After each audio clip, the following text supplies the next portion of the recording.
So welcome to the workshop, everyone. Today we are going to talk about building custom linting for RuboCop and extending what RuboCop is capable of out of the box. And so, yeah, like I said, if you don't have the repo, go ahead and get it cloned now. And we will do a little bit of talking about what we're going to cover, and then we're going to jump into code fairly shortly. One thing that the folks doing recording wanted me to ask is if you have questions, to just ask them at one of the mics in the stands. We're holding one of them, but we'll put it back. So if you have a question, just come up to the mic and ask it. So let's see. A little bit about us. My name's Scott Moore. I'm a software developer. I've been doing this for 9 or 10 years, something like that. I've done kind of a little bit of everything. I've been a beginner many times. And I've been working in Ruby for the last couple of years. And with me is Kari. Hi, I'm Kari Silva. I am a back-end developer. I work with Scott. I was previously a physics and biology high school teacher, and I made a career change and jumped over here to tech about maybe 3 or 4 years ago. And I'll just be kind of walking around for support. If you guys have any questions, I'll be available for you.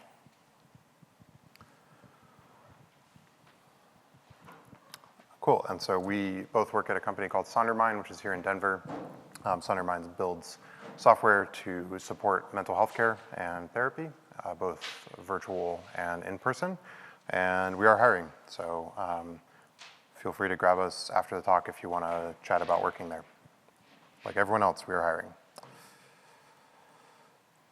Cool, so just really quickly, just want to talk through what we're going to cover here. This is not going to be like a deep dive into parser implementation or, getting into like the hairy details of how those tools work. This is definitely focused on things that are kind of at the top level of how we use RuboCop. We're going to touch a little bit on what those tools like parser provide for us, but we're not going to go way far into it, just largely for time. So what we are going to work on is kind of a toy problem to just sort of get you thinking about what's possible with custom linters and show you sort of the basics of how to set one up. And hopefully while you're working on this, I'd encourage you to think about problems that you have in your code base that this might actually help with improving. So before we go too much further, would y'all mind just raising hands, like who's familiar with RuboCop, works with it day to day, or uses it in their code base? So most folks? Cool. Cool, and then just like roughly for Ruby experience in general, can we do the thing raise your hand if you've done at least a year of Ruby, and then just keep it up if you've done 5 years, 10, anybody? Okay, somewhere around there. Okay, cool. Right on. So let's see. Let's just quickly cover, we're not going to, I'm assuming that everyone at least has heard of RuboCop, but RuboCop is a linter. It does formatting. It helps us to autocorrect stylistic issues in our code and to steer the code towards kind of a common ground as far as a style guide and best practices, which are things that you can configure and is just generally meant to provide like one way to do things and hopefully some autocorrection and things like that to help us get there automatically. So that's great, and a lot of places use RuboCop. It's fairly common. I would say it's the norm for this kind of tool. And so that kind of raises a question of like, why do we need to write something custom if we have this tool that's there and follows a community style guide? So it really just comes down to things that are unique to your code base. So these are examples from Sondermind, things that we've been asked to do in RuboCop. And so things like right now we are working on a project to get our many environment variables in our application under control. And so we have a linter, a cop that prevents you from introducing new environment variables without documenting them. And so we just check against a file where the documents live, or the documentation lives for those, and then we flag any PR that doesn't add documentation if it introduces a new variable. So that's something that's just specific to us, and that's the kind of problem that it's really good at solving, because you can really quickly do that and then enforce that quality issue, forevermore. So then what is RuboCop actually doing when it lints our code? So what RuboCop does is it leans on this library called parser. And so parser is doing the same kind of work that you would do when you're like compiling code. It is looking at the actual source code text that you've written and splitting that into tokens, which we'll see. And don't worry, this part of the talk is going to be quick, and we're going to spend a lot more time like actually looking at this stuff in code. And it'll hopefully, if it's not clear now, when we're actually working on it, it'll be clear. So we're splitting it into tokens, and then we are converting that into an abstract syntax tree. And then RuboCop adds a lot of tooling to make it easier to work with the output of that underlying library. And there's much more than that, but just to keep things moving, that's the very basics. So what's an abstract syntax tree? Well, it's a tree that represents the structure of our source code. So we have that lexer is that first part that reads the source code into tokens, and then we have the relationships between them so that we can programmatically look at the relationship between different parts of our source code. Again, flying past this, it'll make more sense in code. So this is the output of a utility that you get with parser called RubyParse. And this is the abstract syntax tree for a very, very small bit of Ruby code. So you can see that we have a method, no arguments, and just a couple puts calls there. And the Ruby parser is using indentation to show us the relationship, like the structure of these parts of the code. It's also showing us things that are implicit, so like the args, even though we didn't define any, it knows that there are some there, and it shows us the implicit begin, things like that. So it's a little bit more than what we just see in source code. So that is kind of the core of what RuboCop works with. And essentially, that's the rationale for RuboCop. Like, if that's what you get for 4 lines of code, then doing this kind of thing where you are looking at this and trying to, like, if you were trying to, treat this as like a string or like iterate through this as a tree by looking at these like indentation levels or something, if you just had this raw, it would be pretty painful to try to do anything with it. And things like parser and RuboCop give us the tools to work with that more easily, and that's why we are here. So, okay, this is just me shilling my company again. So, with that said, look at my notes. We are now ready to start coding. So, let's switch over to, what we want to look at is we want to get our repo cloned and do a bundle install. And then we want to take a look at the instructions.markdown file. And that is going to be a step-by-step guide to work through this repo. So a couple things to keep in mind as we're writing code here. Each of these parts of this process of building this are split up into steps, and the steps are just directories. And all we're doing when we say, you'll see references to like switching steps, and there's a script called switch step. And all that's really doing is we have our RuboCop configuration file, our RuboCop.yaml, and we're just pointing it to a different directory. This is like there's not a lot of magic here. So that's all we're doing. So if you are working on something and it's not working for you, and you just want to kind of move on and get through that, you can just switch to the next step, and each one builds on the next. And so the code to get through each step will be in the next one. So if it's like, oh, I'm trying to iterate through this thing, and I'm just not missing something, not getting it right, you can just skip ahead. So that's always an option. So yeah, we're going to quickly take a look at the folder structure here and kind of how things are laid out for just a minute. And then what we are shooting for is about half an hour of the first 3 steps. And then the last 2 are something, they're going to cover something called the node pattern matcher in RuboCop, which is a fairly common thing to use in writing linters. So we do want to leave more time for that. So we're going to shoot for about 45 minutes on those last 2 steps.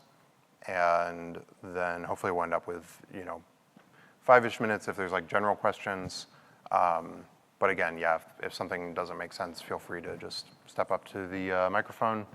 And also, like if we get to the end and we're out of time and you just want to, get through the last bit of it, I'll hang out here for 15, 20 minutes. So we can keep going then, and you can always ask questions in Discord, and I'll be on there for as long as the server's up. And you can raise issues in the repo too if something doesn't make sense. So let's get started. Basically, whoa, I almost flipped my laptop over. It's a good start. The main things that we're looking at here is we have a Ruby app that prints strings, which is pretty cool. And that's really all it does. And that's the thing that we're going to lint. So we don't care that much about like what's actually happening here. This is our Poetry Slam app. So we have that.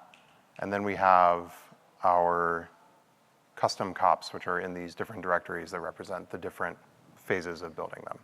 So if you have just cloned everything, you should be on step 1. And what we're going to do is really just kind of look at the data structure that we get back from RuboCop when we are linting something. So one moment while I read the instructions too, even though I wrote them a couple days ago.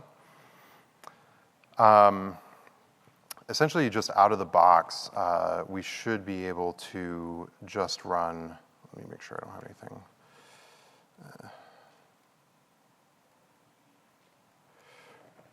We should be able to just run RuboCop after you've done a bundle install. So could everyone try that and just make sure that we're able to do kind of that first level of things?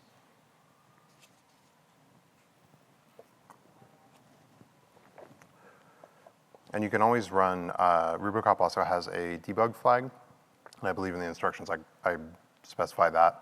And that'll just give you more context about what's happening there.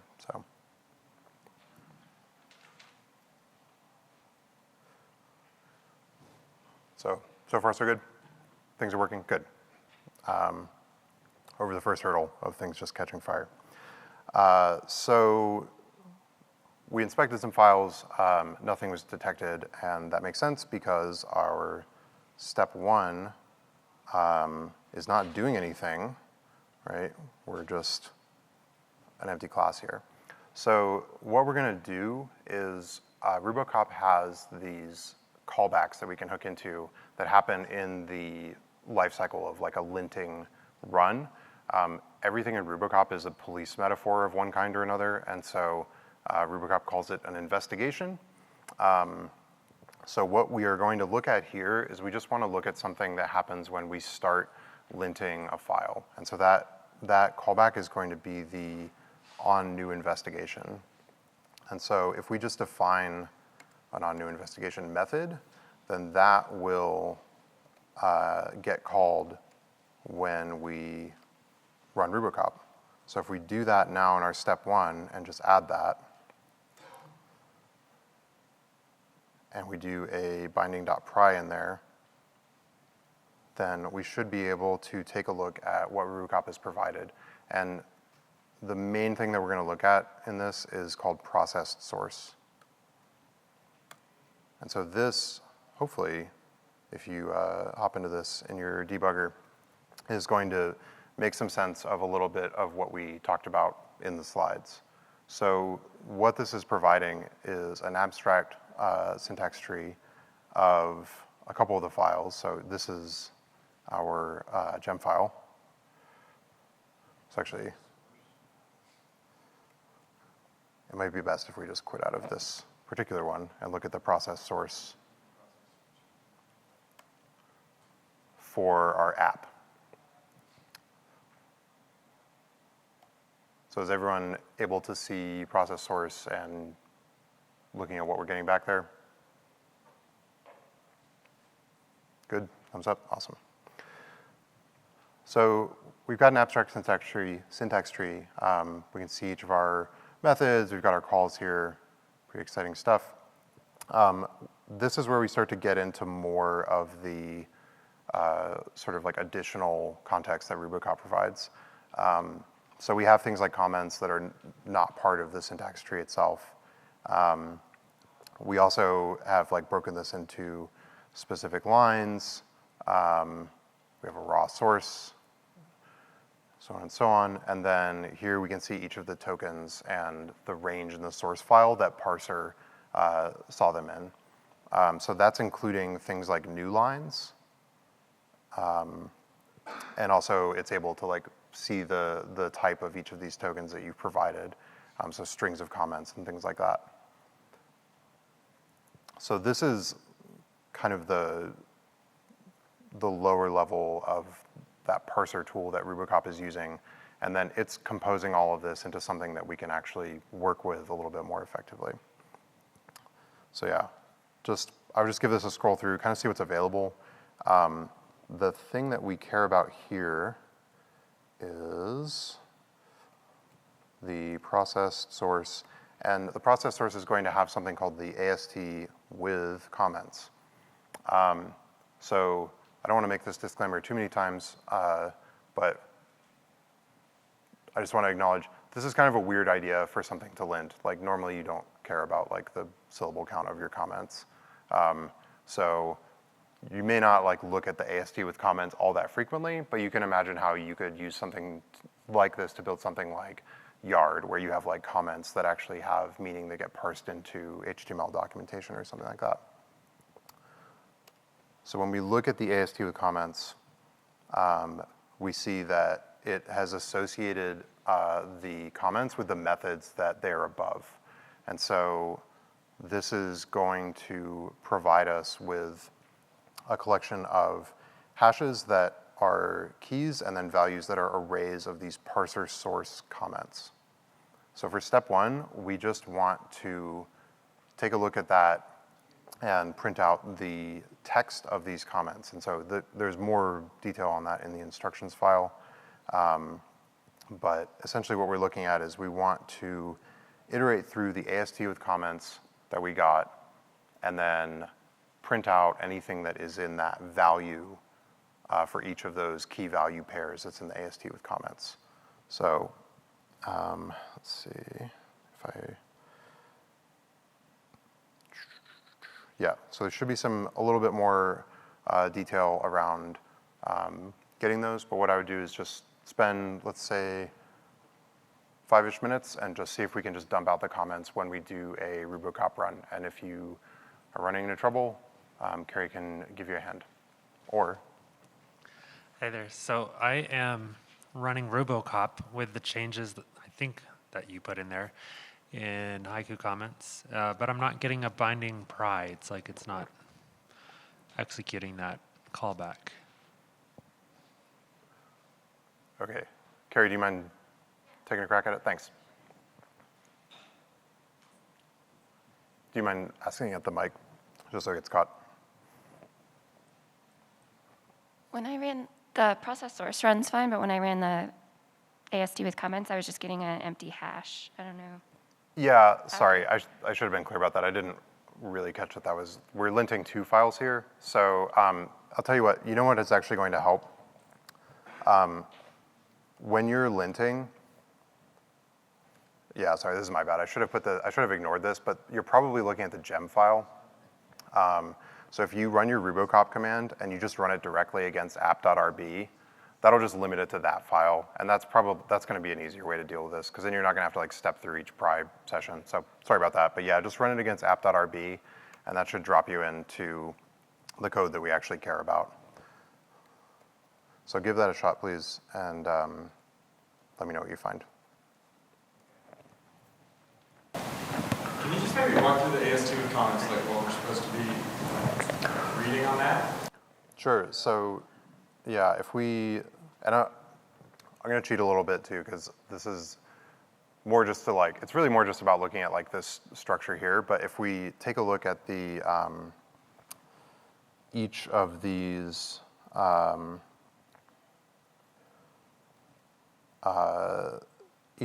elements that are in this AST with comments, if we just look at, let's see, you can do first, I think.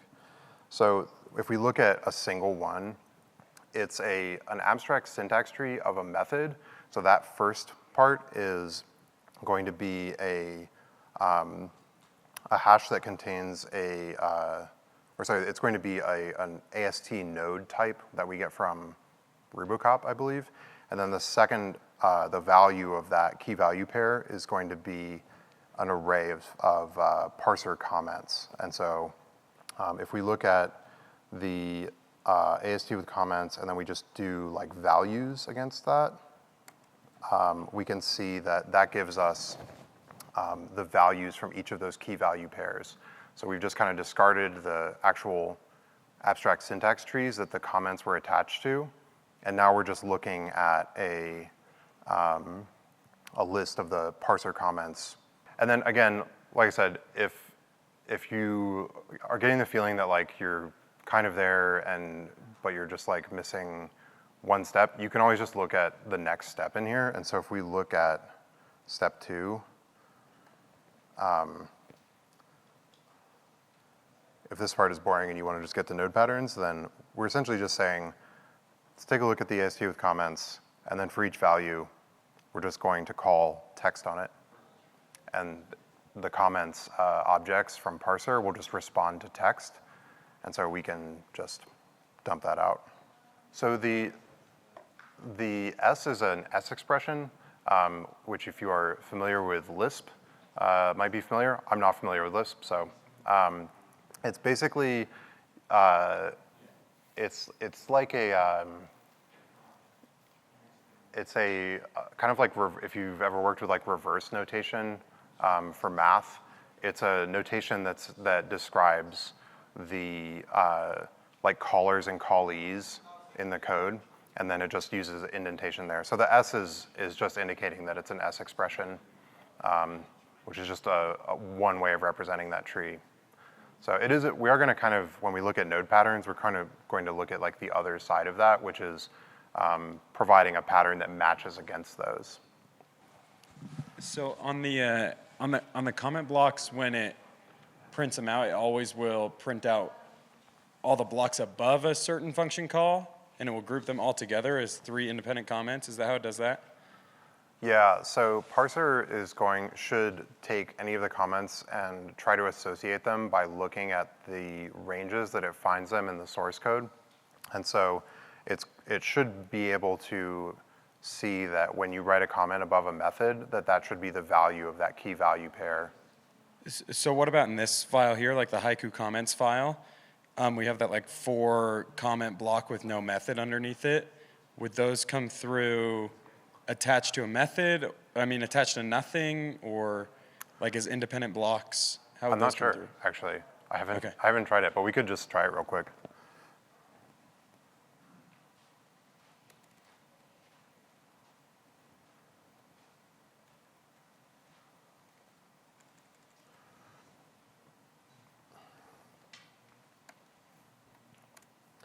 So if we just throw a comment into the app, and then we look at the processed source AST with comments.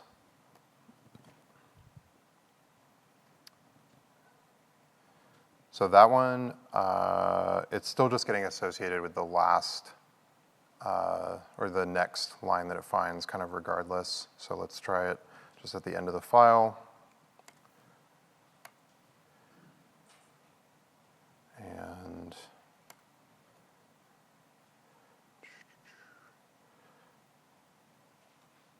so, yeah, I think it just, yeah, I think it just tossed that comment. I'm not sure if it's possible to, if there's like another place we could look, but I think that, yeah, it just like did not represent that in the AST at all. Awesome. Thank you. You may, I don't know, I'm not sure what it would look like in a class, but.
All right, so let's give it another minute or two, and then we can just switch over to step 2, and then take a look at single nodes.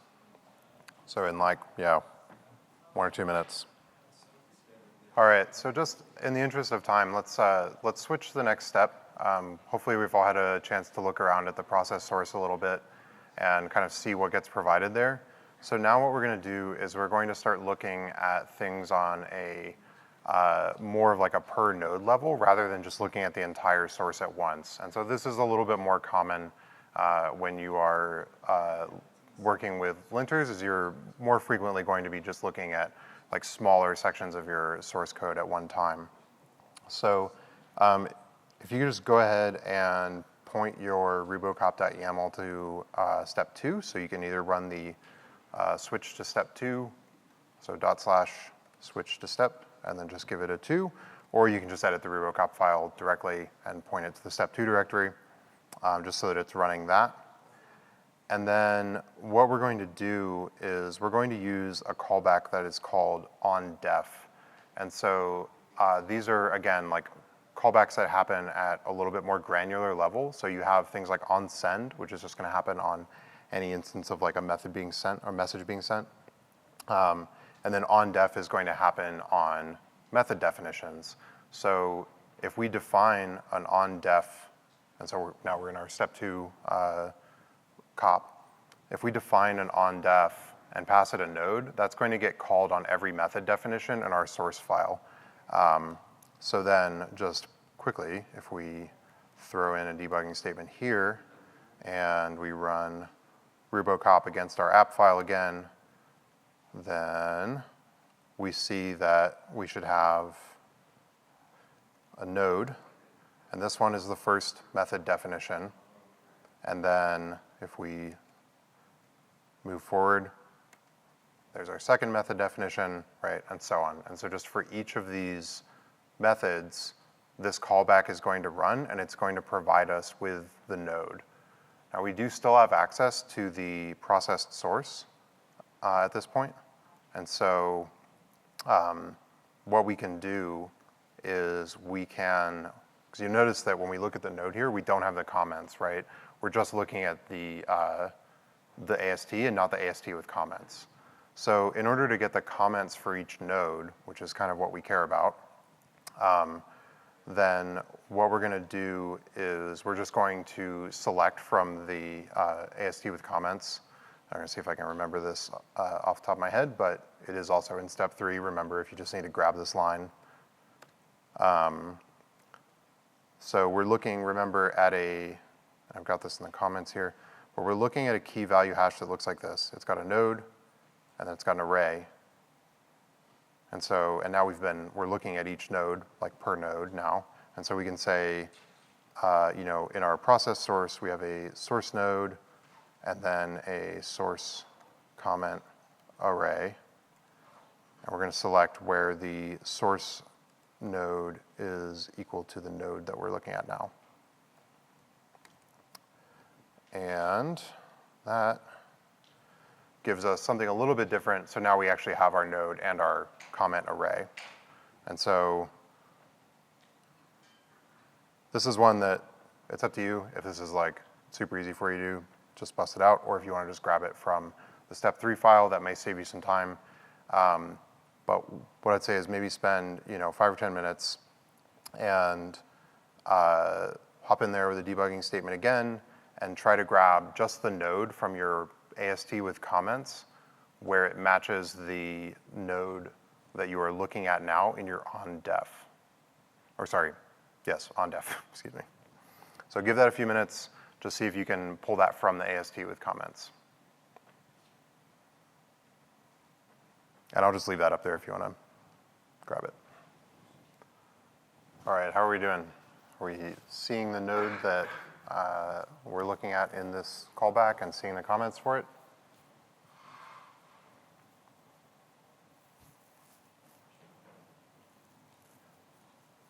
I feel like I saw some nods and some shut up, I'm still coding. Okay, cool.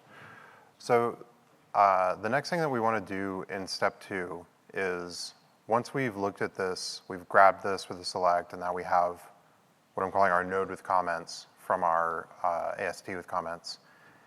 The first thing we want to do is we want to see if it's empty. And that just means if we get an empty hash back from that, it just means that we're looking at a node that doesn't have any comments. And so we can just return at that point and bail out and move on to the next node. So just add a return if your node with comments is empty, because just for this workshop, we're just going to ignore that. Like if something doesn't have comments, we're just not going to bother with it. So once we have added that return, so that we're not going to have problems with anything that doesn't have a comment, we should be able to take a look at the node with comments and remember that it's going to be in this format of a node and then an array of comments.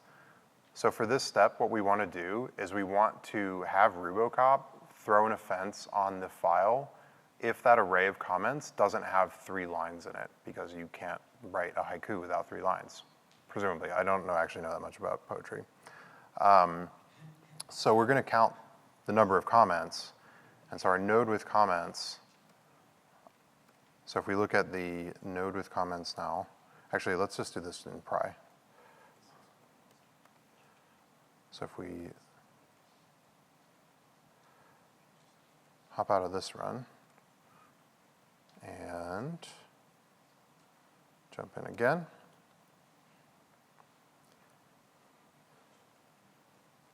we now have a node with comments, and we can say node with comments values, and that will give us our I think we might want values first here. And that's going to give us our array. So pretty simple. Just get that and the size. So if we're looking at something like using this node with comments values first count, then we need to tell RuboCop that if the count is not what we expect it to be, then we want to add an offense. And so when you run RuboCop and it gives you the nice messages that are like, you have trailing white space on line whatever, and it shows you like a little snippet of code, that's all handled by add offense. So if you just add an offense in your cop, then RuboCop, and you pass it a node, that's important, RuboCop will map that back to where it lives in your source file. And so that's really all you need to do. Like you don't need to provide much more context than that. It is important to remember when you're writing this kind of stuff that your fellow developers are going to be looking at it. So like put the time in to write a nice message that hopefully helps them to fix whatever is wrong. Don't just say like this is broken. And really ideally, RuboCop gives you the capability to add autocorrect to your cops. So in a best case scenario, you would be able to just say, look, like this is our style guide preference, just run autocorrect and it'll do it for you. It's going to be fairly hard to autocorrect comments to be in haiku format, but if you do that, that's really cool. So bonus points for that. So all we're going to do is just call add offense. and we already have the node, right, because we're in the onDef for that node. And then we can just give it a message, and we can say the comment for this method did not have 3 lines, and just say unless node with comments values first count is equal to 3. So go ahead and add an offense to your cop, and then when you've done that, run RuboCop against your app file again and see what happens.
All right, how are we feeling? Ready to move on? Next step? Cool. So let's go ahead and switch to step 3. Oh, and I just want to, if you are not following along at home, what we're going to get when we add the add offense, like I said, it's going to tie the node that you flagged back to source code and show your developer something meaningful.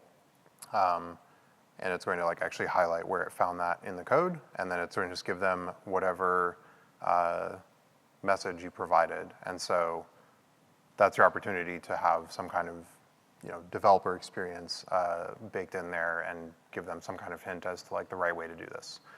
So you should see something like this when you run this. And we don't, just to keep things moving, you could like actually dump the comment in there. That would probably be a little more helpful. So we're not going to worry about it for this step. So let's go ahead and switch to step 3. So in step 3, which hopefully is a small iteration on, it has a lot more code, but it's hopefully a small iteration on step 2, we're actually going to enforce that we have a 575 syllable count, and we're not going to write syllable counting code ourselves, because that sounds hard. And so there's a few things that have been added here just as kind of helpers. So you have this syllables method, so you can pass that a string, and that will return an integer of the number of syllables in the string. It's sometimes wrong. If it counts something and you disagree with it, you're right, and it's just this library that I'm using sometimes has things that don't quite make sense. There's also a message for method that we can use that just gives us like a little bit prettier output. Like I said, printing that comment so that if you're telling someone, hey, you need to rewrite this comment, you're actually showing them like what they wrote so that it's a little bit clearer what they need to do. So what we're going to do in this step is we just want to check the syllable count of each of these comment objects that we are getting back from parser. And remember that the comments themselves are not strings. You need to call the text method on them to get their contents. You don't need to do any like cleanup. We should be able to just call the syllables count, and it'll just take care of like removing any characters that are not just strings, or just not just characters or alphabetic characters. I think that made sense, hopefully. A Question. quick question. Does add offense return when you call it? Like, can I call multiple offenses on the same on def call? You can. And those will print out two separate offenses in the RuboCop file? Yeah, you should be able to do that. And so I can see that you might like sometimes not want to. You might want to just like return add offense if it's something. Yeah, you may not want to, but you probably do want to like stack your offenses that way, because otherwise someone is going to fix one offense, then run it again and get another. And so yeah, Okay. you can, and you'll see that in RuboCop where I don't know, I'm blanking on an example, but you can do it. So like in this one, we would still want to check the syllable count even if there was only one line of comments, and then we'd want to tell them you only have one line of comments and it doesn't match the syllable count? So in this one, yeah, there's two ways you could do it. You could just say return add offense. So I guess I would suggest doing that. Just start with just returning the line count offense, and then if there are 3 lines, then add another offense if they don't have the right number of syllables. That's what I would suggest. I wouldn't suggest you do that for the reason I just talked about. Like, you don't want to make someone take 2 cycles through. You could also just do like a safe navigation operator or something, and just check the comment strings that way. And then if they're not there, then it should still work correctly. Okay, thanks. And then do you know, does add offense return just nil, or does it return the values? Because it's kind of printing it out to the console, so I don't know if it. I'm not sure. Okay, thanks. I'll poke around and see what I can find out.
All right, I want to give it another, let's say like another 3 or 4 minutes, and then we'll move on to the weird part.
All right, how are we feeling out there?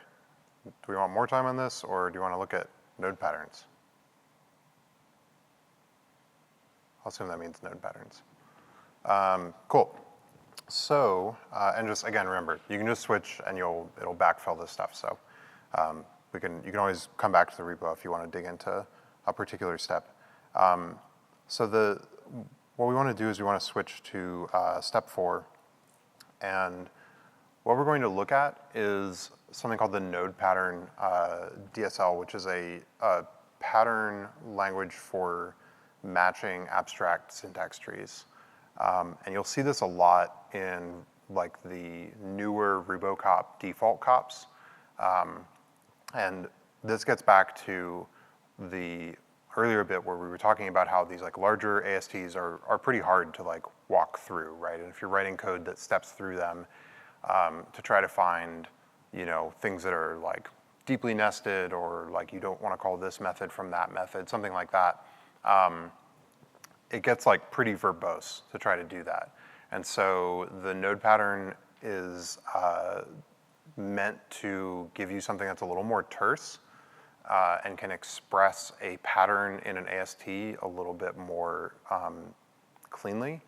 But like all terse things, it can be kind of confusing at first. So there is a resources section in the bottom of the README, and there's a link to this thing called Node Pattern Debugger. And this is kind of a lifesaver if you're writing a lot of these. So if we take a look at what this provides, it should look similar to like if you've used like an online regular expressions tester.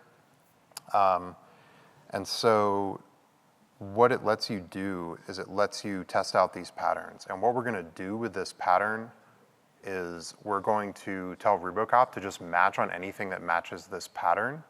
And that way we can limit our linting to like very specific patterns in the source code. And in the case of our workshop, what we're going to do, and I think this might take most of the rest of our time, but what we're going to do is we're going to try to match on methods that start with poetic. We've decided that poetic methods need to be linted and non-poetic methods don't. And I want you to all ignore the fact that you have the method name available in the node and you could just check that right there. That's not the point. The point is to mess around with node patterns. So this is like not the way you would necessarily solve this problem if you were in a hurry, but hopefully we'll show you a little bit about node patterns. So just taking a look at what we can pass to that pattern. What I think is helpful, and hopefully is helpful to y'all, is if you look at these patterns, they have a lot of things that are like similar to regular expressions, like a lot of like characters that will behave in ways that may be somewhat familiar. The main ones that we're going to look at are the underscore, which is used as just like a single node wildcard. And then we're going to look at, there's a triple dot that will match against like multiple nodes. And that's another wildcard character. And in this case, if we get to the next step, there's a way that you can just search within like any descendants of a node, and that's the backtick. There's a little bit of a reference here. I would definitely recommend pulling this up when you get started on coding here. But I'm just going to show you a little bit of like how it's walking through this code. So if we look at if we just use our single wildcards and we just say, hey, just four nodes, then it matches this code. And if we use the match operator here, which is the $, then the matches, this little card here, will show us like what it's actually seeing. And so it's looking at things like in the order that they're provided in the AST, which is down here. And this tool is really cool, but this is just written by one of the RuboCop maintainers, and it's not like super polished. So it doesn't give you the indentation that you would normally see with that AST, so it's a little hard to read. But what I find is helpful is if you just put in the code that you're trying to match and just look through by looking at like each of these individual elements and then calling the match operator on it. And so then like naming them something, if as long as it's still prefixed with the underscore, it'll still act as a wildcard. And so we can just say, okay, well, this is the def keyword, right? And so then let's toss that match out. And then let's look at what's next. And we can see that's example. So that is the method name.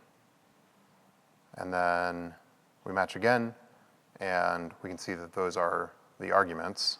So args node, it's an AST in there that we could step into. And then we match it again, and we see that that's actually the method body. So this wildcard operator here is matching the entire method body. So what we're going to do is we're going to try to write a pattern matcher that matches, that gets the method name, and then, so I would just try to do that in the node debugger first, and then, unfortunately, this is where my cobbled together selection of tools doesn't fully mesh. What we're gonna do is we're going to actually pass that match to a method. So what you can do in normal life that you can't do in this tool is you can say, like, is this poetic? And that will just take that node that it matched against and pass it to a method that you defined called poetic. And so that's how you can say, like, you could do kind of like I'm trying to think of a good example besides this very contrived one. But if you like wanted to say like never call this method from our utilities when you're in like this part of the code base, you could do it this way by saying like, well, pass it to this function that checks to see if the method name you called matches some pattern. And again, method names are maybe not the best example, but it lets you define custom logic that you can just plug into the node pattern. So unfortunately, this tool doesn't know what poetic is. So what I would suggest you do is just grab, or really any method in here, and just go through the matches using that $, and just take a look at like what it actually matches against. And then and I would just name them. I find it's really helpful to just give them a name, prefix it with an underscore so it still matches, and just see like what the structure is, and start with that. And when you've got to the point where you're matching that in here, then if you look at step 4, there is already a call to poetic. And let's see. Oh, is that right? I'm sorry, this is a bug. On that line 33, we want to call the pattern matcher, I believe, against the node. And that will do a check against that pattern matching if you define a node matcher. And so that's what's commented out up here. So we're going to define a node matcher and then just pass it a pattern as a string. And then it will return true if you match against that pattern when you pass it a node. And it'll just return nil otherwise. So yeah, I'll just go ahead, walk through some method in that tool that's linked from the README, and then it's also in the instructions, I believe. Yes, if you look for the string a fun tool, I hope you agree this is fun, then open that up, walk through some, and see if you can like see the structure of them and just name things as you find them. Let's start with that.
So I want to just give it another like 3 or 4 minutes to just kind of play around with node patterns, and then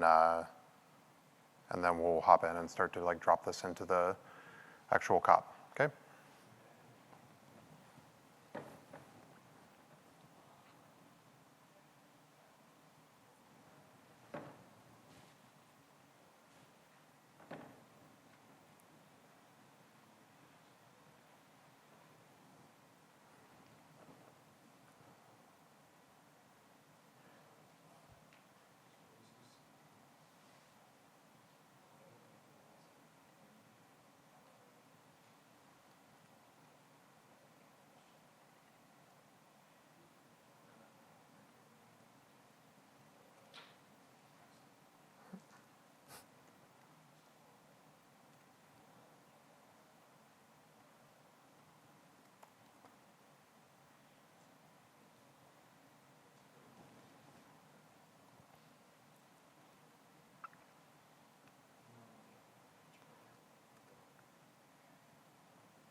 Sure thing.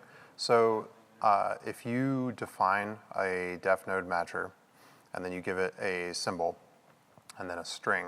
So what RuboCop will do is it'll provide a method that you can pass a node to, and the method will be defined with the symbol that you give it, and then it will match against that pattern. So actually, let's just hop in. It's about time to get close to the end here. So what we have here is an example. So we call def node matcher. We say we're going to call this poetic method, and we're going to pass it this pattern. And so the pattern is a def keyword followed by a method name, followed by method args, and a method body.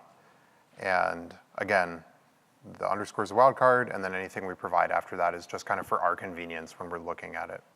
So this is going to match anything that has a def method name args body, which is any method. Because we're not really saying anything specific about the method body or anything, really. And then when we call that in our cop, we're just saying, because here we only want to lint things that are poetic, we're just saying, return unless it's poetic. And then we're passing it the node. And one other thing that I noticed, which I think. So then what's the advantage of that compared to what we did in the last step, where we just return unless poetic without using the node matcher? You mess around with node patterns.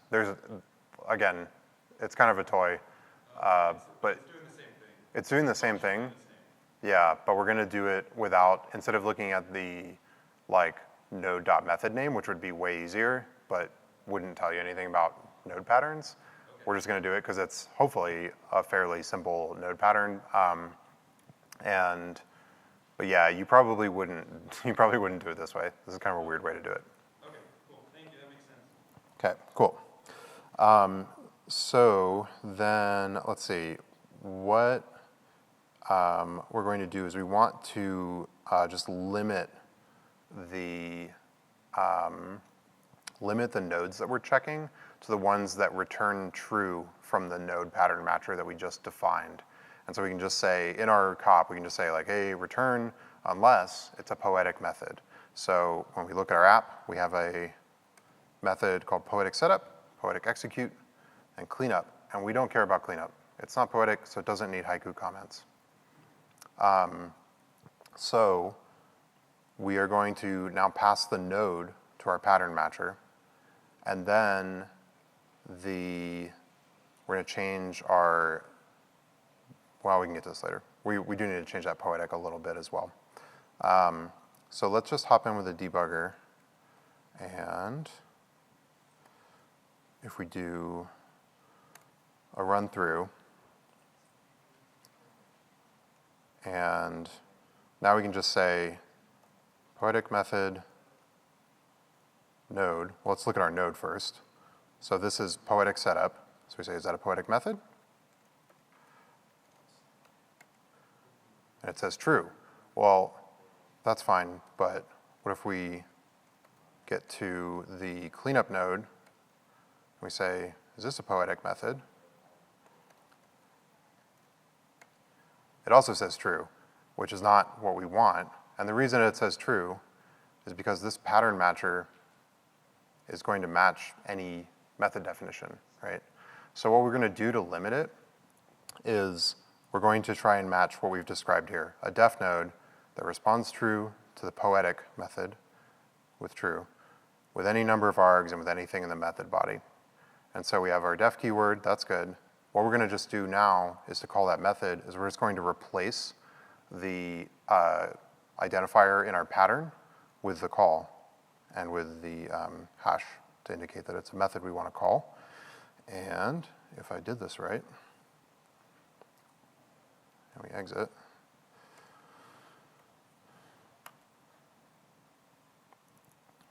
so now we say node is poetic setup, and we say poetic method. This is a part where I'll look foolish if it doesn't work, more foolish. And it says, no, it doesn't have a method name. I think because I didn't actually need to change this. So ignore that because your file will not have that change in it. Try one more time. So our node, we say poetic method, which is our node pattern matcher. And it says it's true. That's fine. But it said that before. So we're going to just hop to our cleanup node, and now is the part where I look foolish. And we see that poetic method returns nil. And the reason for that is that although it's a def with method args and a method body, it responds false to poetic. And so this node pattern matcher will filter it out. And so it's only going to return, this method that we get from this through RuboCop is going to return true only if it matches whatever our helper function is. Does that track mostly? Cool. So there's another step in here, and it's has instructions as well, and I would encourage you to dig into it. It's a little bit more involved node pattern exercise, dropping into the method body, and we're going to look for any call to puts with an argument that contains the string poet, so any poetic puts. So I would encourage you to take a look at it, and please feel free to ask me questions in Discord, or if something seems broken, just throw an issue on GitHub. Or if you want to just hang out, I'll hang out for a little bit and we can kind of poke around with that too if you want. But I just also wanted to leave, we have 4.5 minutes, so if anyone has questions or anything they want to ask about or comment about, this would be the time.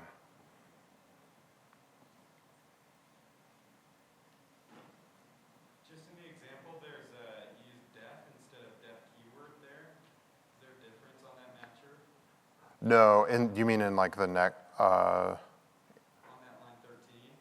yeah, so it doesn't matter. If you prefix it with the underscore, then RuboCop ignores everything after that. So like we could just say, you know, anything, really. So The underscore's a wildcard. yeah, and it's really just for the convenience of knowing like, how does this pattern match to like what we're actually looking at? But RuboCop doesn't care. Similarly, in a case like this, you know, we could just say like, hey, there's a keyword, there's a def keyword. We probably actually do want to just say like, it's a def, like no underscore. Like we don't want this to somehow get run against something else. And then once we've agreed that the method name is poetic, we could just use the ... to say like, and then followed by something. And that's like a multi-item wildcard. And we just don't care at that point. Like once we've looked at the method name and examined that, we can throw away the rest of whatever we're matching on. So we could do that. It's just that, you know, if this is the first time you're looking at a node pattern, like this is a little more opaque. So that's the only reason to have those names in there. And I just personally, you know, trying to work on this stuff, I find it I find it helpful to use something like this, or even just like a binding pry where you're just calling that node pattern matcher, and just like giving it names as I work through like, okay, now I've like drilled down into this, this part of it, et cetera. I'm going to like name these so that I know where I am, and I don't just have like a huge string of like, you know, underscores that means something.